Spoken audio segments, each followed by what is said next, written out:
tayo. Tapos na natin yung ikot yung Delos. Tapos tayo.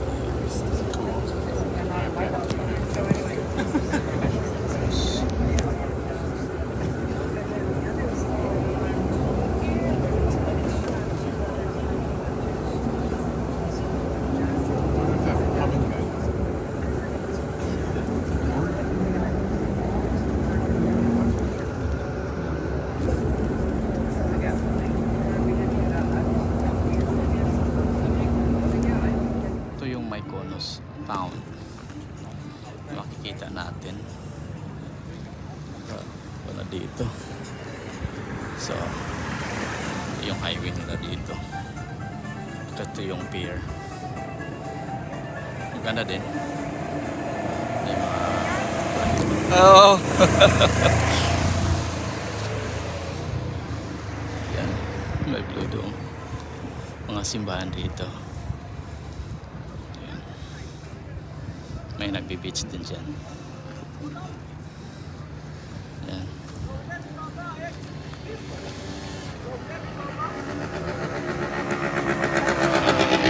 Wala. Mykonos.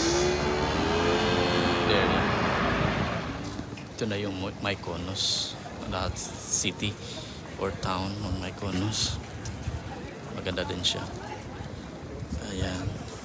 May blue dome din doon. May little beach dito. Saka yung mga tao dito, yung mga building nila, old building.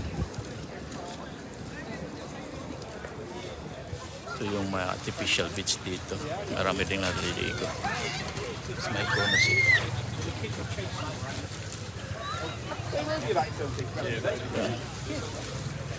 Mga beach dito, yung typical na mga sakong na dito, town nila, old town. So may iban dito.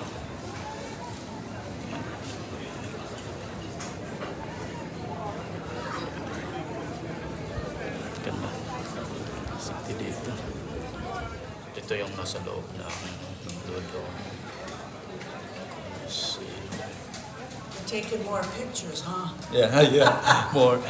We never know when we're gonna come back. You know? So you grab the opportunity. This is I guess I don't know when we're gonna come back. We don't know. Yep, beautiful. Thank you. Ito na yung city ng Mykonos. Pauwi na kami. So magkuha namin city bus. May mas madali, hindi ka maglakad pero may bayad. Sea bus naman tawag nila. Ito, welcome to Mykonos. Yan, Mykonos.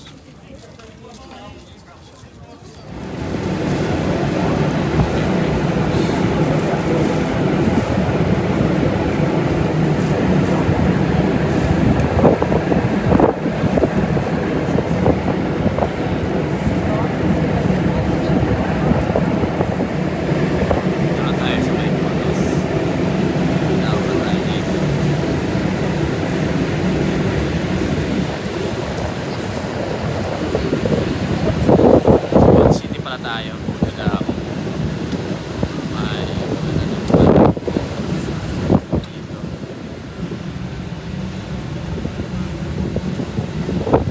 dom din dito.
tayo dito sa Greece.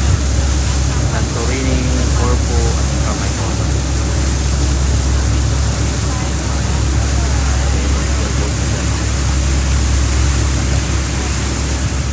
Ay isang senior boat dito para sa atin.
Na sila nabilong kasi politics.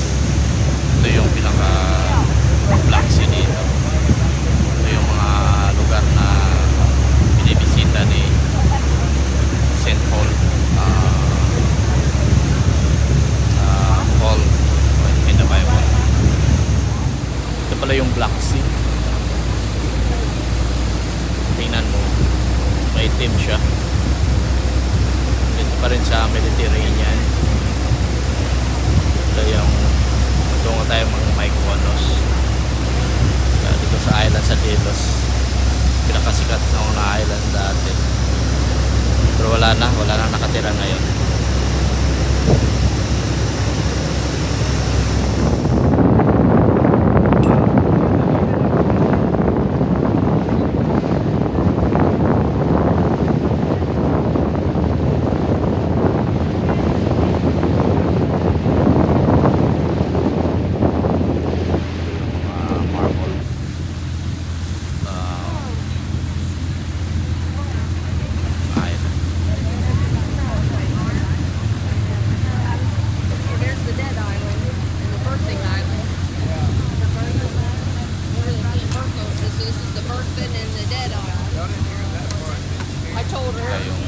Black Sea na dito. Ito na yung Black Sea.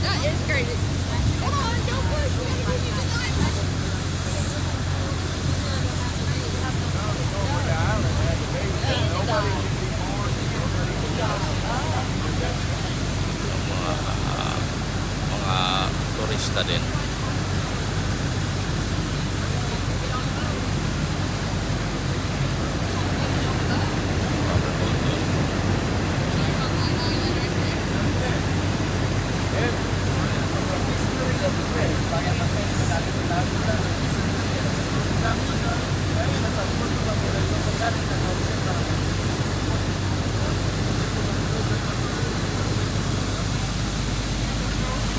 Maraming mga ibon dito. Ito na yung Black Sea.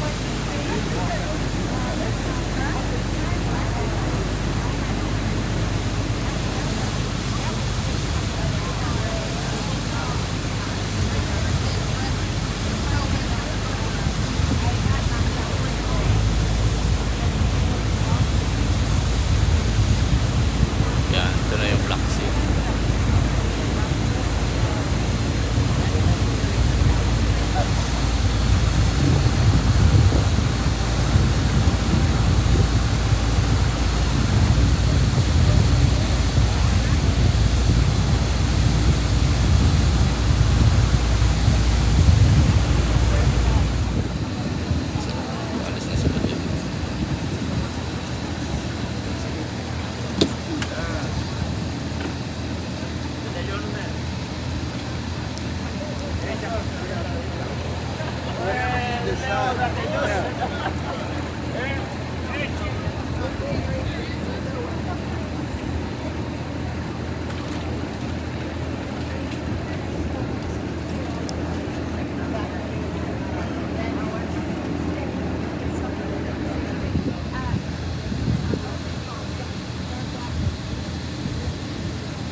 Island ng Delos.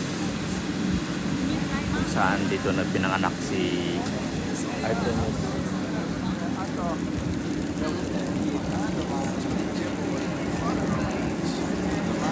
Apollo and Artemis. Twin pala sila. And they were facing that way to protect or to children, right? History dito. Punta natin yan kanina. So, i-edit lang natin. Yan. Ito yung mga pasahero parating na dito. Napaka-rich ng history. 100 BC. Ito na sikat na town. Daming tao dito. Si Artemis at saka sa Apollos. Ngunit ngayon wala nang nakatira. Abandon na. Wala nang tao dito. Diyan na yung Black Sea. Oh. Makikita nyo. Kasi maitimpla ng tubig. So dyan yung Black Sea. Ito yung mga bangka dito. Naghihintay sa atin. Dami mga turista. Halos turista yan lahat. Naghihintay. Tsaka passenger boat. Public at saka private. Ito na yung lugar ni Apollo. Diyan. Ito yung mga turista. Tsaka may mga bahay dito na archaeologist. Sila nang nagkuhan dito. Digging. In charge of digging. Ito yung Black Sea. Black Sea na pala yan dyan. Doon yung Mykonos. Dito at Delos. Birthplace of Artemis and Apollos. Pero ang na dito rusty, Red Sea. Yung tubig dito pula.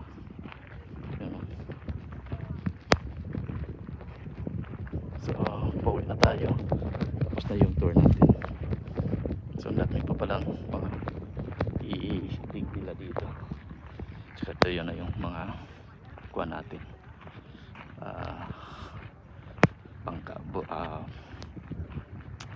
Bangka natin pa uwi na. Ito yung isinilang na si Apollo and Artemis. Ito yung pinakabahay nila. Yan. Siya yung pinaka mayaman dito na lugar na ito. Yan. Tsaka ito yung mga guards na pala yan dyan. Oh. Barracks. Tsaka yung mga lion nandun. Symbol of wealth. Yan. Napaka gandang lugar na to. Rich in history. Ito na yung city gate dito. May mga lions guard. 100 BC.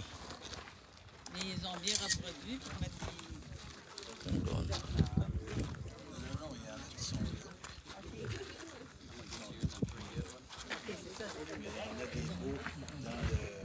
It's not the real face of the lion, it's one of these lions. It's the second lion from here. They took it from here, they brought it to Take our picture, okay? a triumphal piece. But the locals there what is the first of lion? So they made the first of ugly monster and put it on top of Ito yung pinaka-sentro ng temple. Doon na yung mga guards bureau to, yung mga barracks daw. Tsaka ito yung mga lions natin makikita. Tanda natin. Ayan.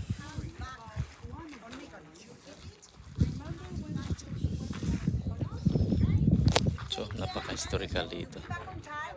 If you miss the boat, the next one will be at 1:30. You will miss Mykonos town if you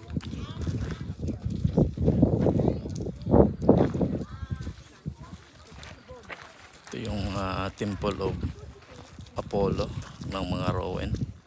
Collapse na siya.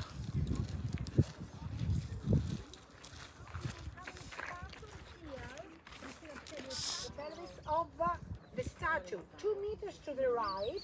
You see the back of the god headless with the character carrying his soldiers exactly between us and those people walking. It is the torso very tall. It's hidden behind those walls. Have you all spotted that, madam?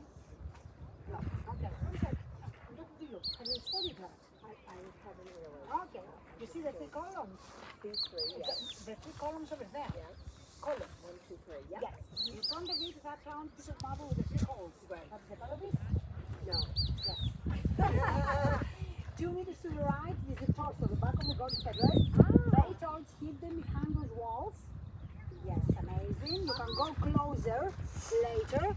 They are both found in the ruins of the temple dedicated to Artemis, his twin sister. Of course, Artemis was worshipped here. She was a goddess born here. She had her own sanctuary, but it was into the much bigger one of Apollos. Artemis had her own sanctuaries with huge temples dedicated to her at other areas of the ancient Greek world. Here it was mainly about Apollo. Those houses over there are for the gods. You see there is a pathway, so you can take that one so you see the front side of the torso as well. Okay? On your way back. So we all need to know some things about the first temple ever made. This Amoles, the smallest and the oldest, was the one on the left. Over there, just that row of blocks of porous stone is preserved. And it was made at around 330 BC, when it was the first time for the Athenians that were powerful enough to come on Delos and make something big, a temple. It was their time. Now this is who made it, and he also thought of purifying the island. What he did, he ordered, and the Athenians spotted all the burials, all the graves. Someone asked you about the graves. Ito na yung mga na-ruin na altars. East. Only Nandito. this west because the queen turned her back. Ito yung sanctuary nila, simbahan. Daming mga altars dyan. Yun. Na-ruin. Dyan. Yun na pala ang ikuan doon. Black Sea. Yun na pala yung Black Sea. Oh. Kita mo. Marami nang nakuin dito.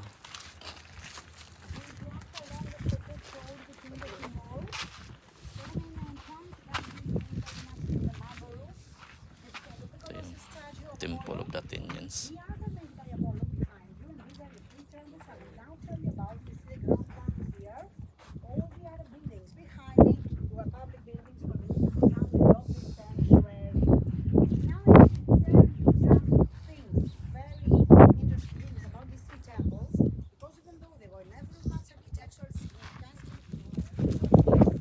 Ito yung birthplace ni Artemis and Apollos, yung twin na mga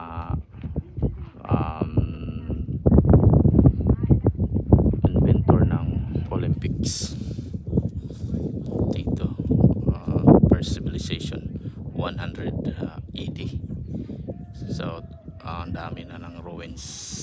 Ito yung pinaka-populated before papanahon international trading dito, pero nawala sila, na talo sila sa mga gira-gira, at ito na yung naiwan dito. Ito na yung mga remnants.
houses excavated so far, and those were made at around 2,500 years BC.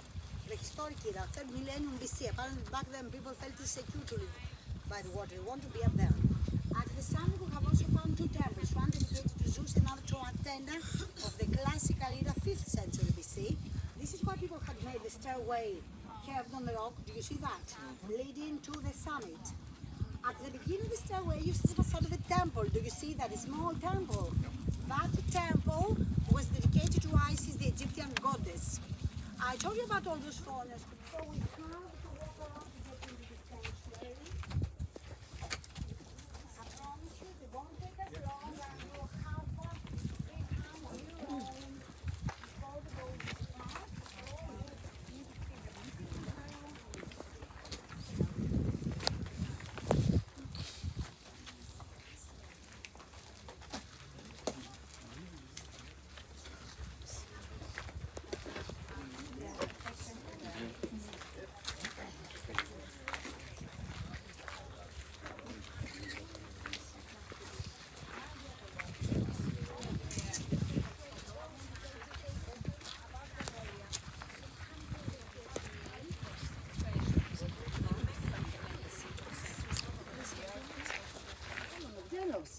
And here I want you to notice how worn out the steps are. On the way up and the way down. Up and down, even though the excavation showed that these three particular rows of steps had been here for less than a century before the Great Slaughter. So in less than a century, the steps became like this. So we can imagine the crowds, the thousands of people who would step up and down daily, all day long, 7 days a week to get into the sanctuary to pay their respect. All those pilgrims, all those merchants who came here to trade, they would definitely get inside the sanctuary to say thank you, Apollon, for the money earned today on your island. Absolutely, very sacred place, very religious people. Of course, we cannot step through, but we'll culminate at the inner side, walking around.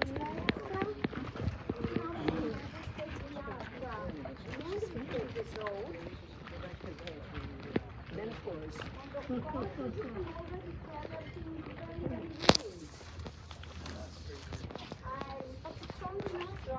the buildings we cut into the sanctuary itself, we now see was made long ago the house we just saw. I told you it first became the Vatican, then Manhattan. It first it was a sanctuary which was developed centuries before the house we just saw. Alexander the Great still has the money, the influence, the power, the know-how to make this huge building at Macedonia, the north part of Greece, transfer it here and reassemble it. This is Macedonian marble.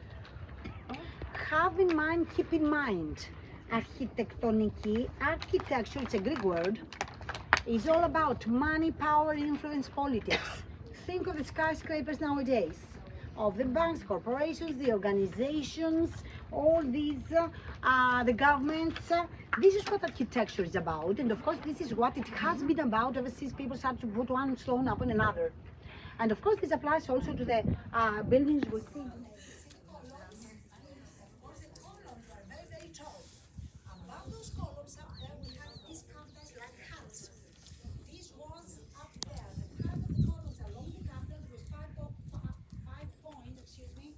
Meters, very tall.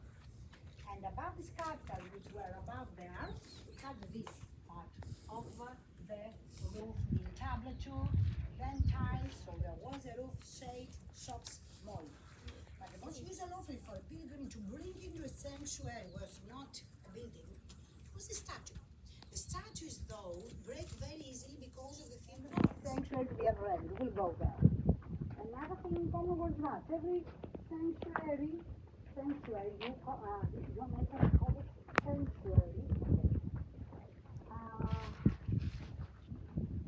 has a specific border, specific limit. Someone could tell why the end it was and why. But in the sanctuary, someone could speak of asylum. What asylum was, it was a privilege everybody had to get into the sanctuary by fire. Any kind of help. If that happened, everybody had to help him. Otherwise, they would be severely punished by the god. This is what it is. This is why the sanctuary is a fire. Nowadays, they need a safe haven.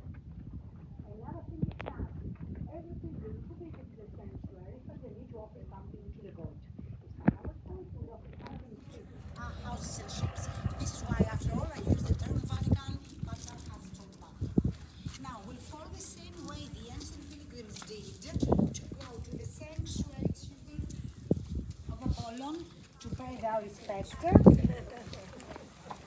Let me tell you about those sanctuaries that we had a lot. After all, we Greeks are very religious people. Back then we had 12 gods were worshipped, and every god had her own sanctuaries all over the world. So we had a lot of those. Now we are Greek Orthodox Christian. You see on Mykonos how many churches we've got there. We are still very religious people. Items, gold items, offerings, which were gathered into the sanctuary by the pilgrims. This is why I told you that it was a sanctuary. Dito yung birthplace ni Apollos and Artemius, where 5 kilometers pero napakaraming tao dito.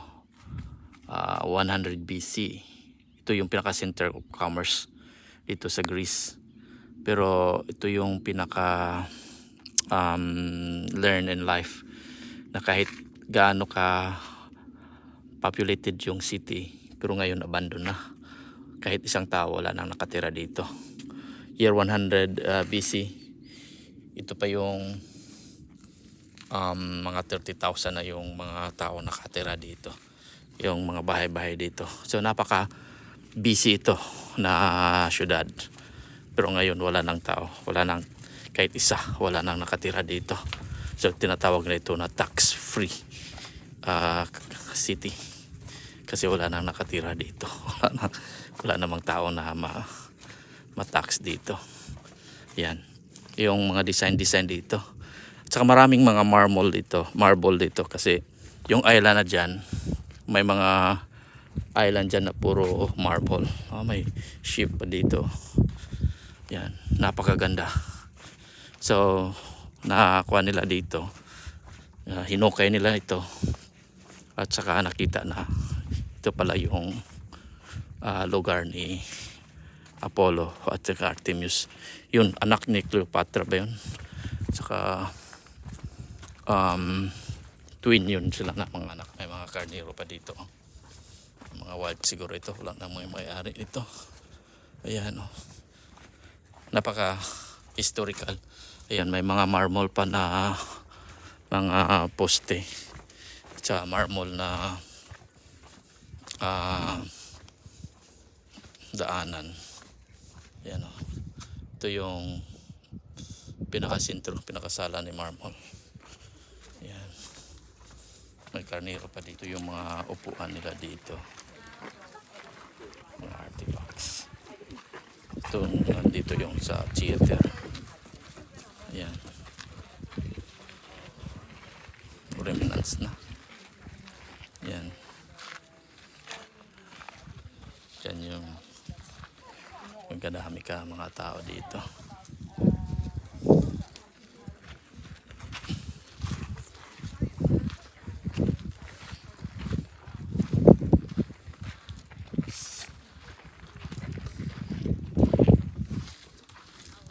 Ayan, remnants na.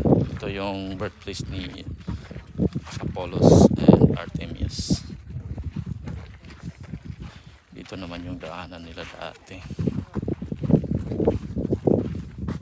Yan.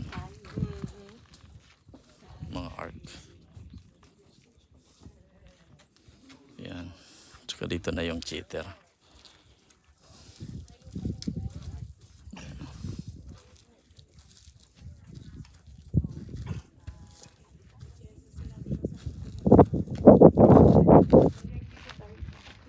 Ito yung cheater na ginagamit nila dati. Ito yung pinaka center nila pa dyan, facing to the sea. Tsaka ito yung mga upuan nila. Yan yung cheater nila. Yan.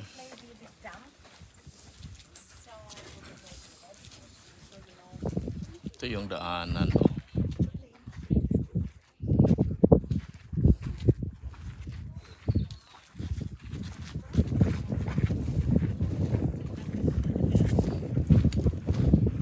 cheater dito.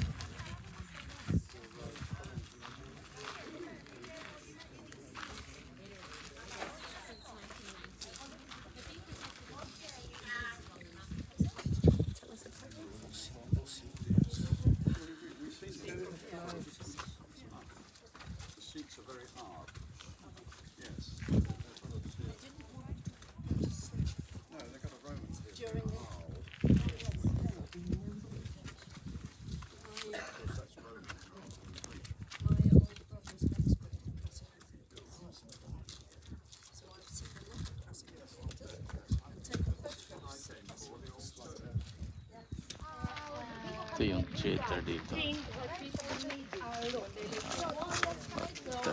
what that was. we It was a huge public system because we already saw in that house the system that was private and it belonged only to them. So this was a public system, but this was order. This was from the 7th century.